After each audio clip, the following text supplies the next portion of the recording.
Good morning, Magic. I'm Gavin Verhey from Wizards of the Coast, and today I've got a preview card that has been 16 years in my making. Stay tuned to this one as it fits right into a much beloved and much hated deck. Ready? Let's go.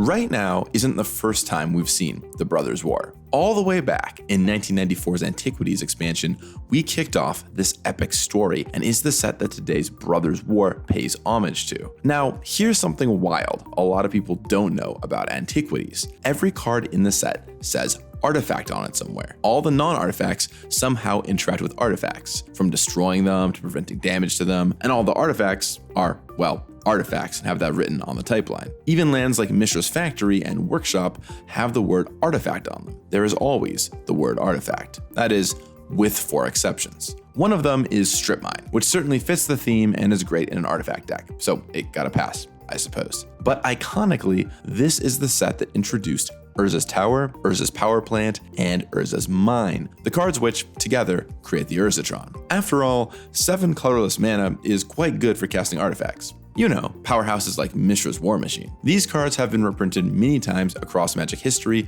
and shown up in many formats, from Modern, where it's been a heavily played archetype, to colorless commander decks like Kozilek, who play the 3 lands in hopes they can occasionally spike drawing them, or use a bit of tutoring, like Expedition Map, to their advantage. Anyway, if you want more on the history of the Urzatron, you can watch Beard Gavin tell you all about it in a previous video I did. But the story of this preview card really picks up in Time Spiral. This is a set full of in-jokes and references to Magic's past. It was utterly decadent and self-indulgent, often putting gags above function. And pretty much nothing is more emblematic of this to me than a piece of this card, Urza's Factory. The reference here is that it works with your Urzatron, letting you tap all of them to make a 2/2, which, sure, fine, neat callback that is totally fine on its own. But I'll direct your attention to the center of the card, the Urza's subtype. The 3 Urzatron lands all ended up with this subtype for what essentially amounts to rules necessities, so they'd work. But simply being an Urza's means nothing. There isn't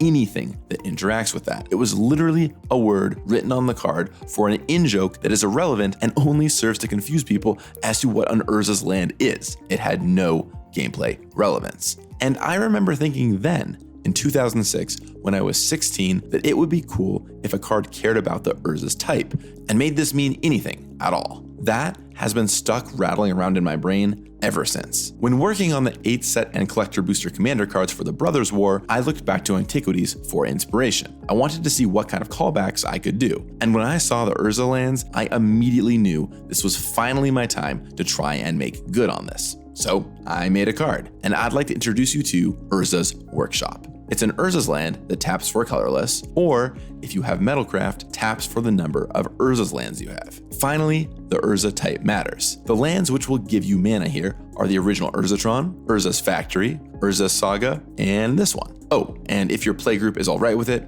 Nearby Planet too. When you're building your colorless deck in Commander, often you're just playing a smorgasbord of colorless lands, and these decks, especially Kozilek, want mana ramp. So my idea here was that you're usually playing some of these other cards anyway, so this will fit right in as a land which can occasionally give you 2 or more mana. It's deceptively powerful, as what's essentially just an untapped land that levels up into more mana later on. You do need to hit Metalcraft, but that should be easy enough, right? Now, as one of the set and collector booster commander cards for this set, this isn't legal in Modern. Thank goodness, because wow, TRON. But this is definitely a card I had conversations with Play Design about regarding Legacy. It got their approval, but who knows if it'll break out. Any land which can produce a ton of mana has big potential, and Urza Saga is a powerful card that sees play already. Keep in mind, multiples of these will count each other too. We'll have to wait and see. Finally, this does have one other reference nestled in it. Mishra's Workshop is one of the most powerful lands of all time, and also from Antiquities. This finally answers the question, what is Urza's Workshop like? The answer is certainly less explosive, but also more consistent, and with a chance of higher upside. That even feels like the brothers' perspectives to me. When you have a design idea, hold on to it, because you never know when it might be useful, even if it takes 16 years. So, what do you think about Urza's Workshop? Let me know in the comments down below. I'll talk with you again soon, and until then, may you draw